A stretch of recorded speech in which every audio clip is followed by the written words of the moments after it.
अप्रीतिया कर गइल पागल कि मोहब्बत कर गइल अखिया ना धड़कन के खबर लागल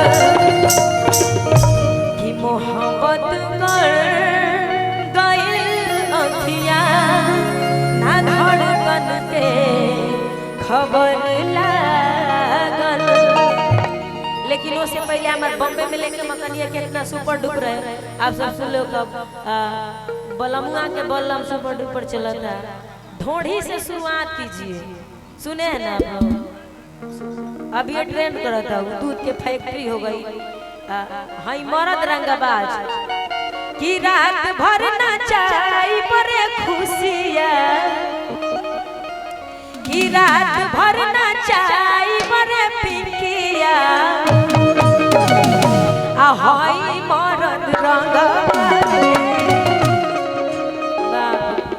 बाकी रही मेचा से सब गायब लाइन लाइन कि बाटे ए जान तो हर चेहरा उतरल लागत काम तो हर कवनो बिगड़ल कि बाटे ए जान तो हर चेहरा उतरल लागत काम तो हर कवनो बिगड़ल कि बोला कौन भइल परेशानिया कि बोला कौन भइल परेशानिया। भाई सब कोई के हाथ मोबाइल बकिए के गाना सुनले बड़ल पड़ते तनी एक बार हाथ उठाओ लो, हाला के हाथ उठा लो तब में एनर्जी मिली। ठंडा लागता घरे बारी सबे कोई से लाज लागता ना कि बोला कौन भइल परेशानिया कि पटना में लेके मकनिया रख दे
कि चलेला जिला में हमर शासन जानू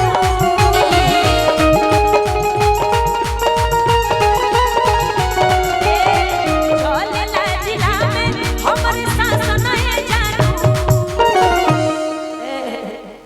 कि नमवा धके भूत छोड़ हमर शासन जानू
कि लगत बढ़िया से आ कइले नहीं खुश हो आ एही से तोहरा से गइल बारुस हो। ई लइकवा के लइका टुनटुन भाई कि लागत बढ़िया से आ कइले नहीं खुश हो आ एही से तोहरा से गइल बरुस हो। ओमे हमार लाइन बा कि घर के इज्जत के रखता नीलाज हो आना तो बियाह तो से कले तियाज हो। लेकिन लाइन म्यूजिक के साथ आई तो बड़ी मजा है। लागत बढ़िया से कइले नहीं खुश हो एही से तोहरा से गइल बरुस हो।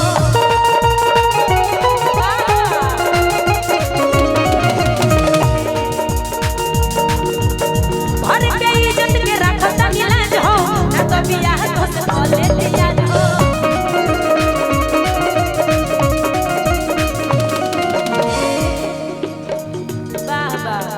घर के इज्जत के रखता नीलाज हो ना तो बियाह तो से कले तियाज हो।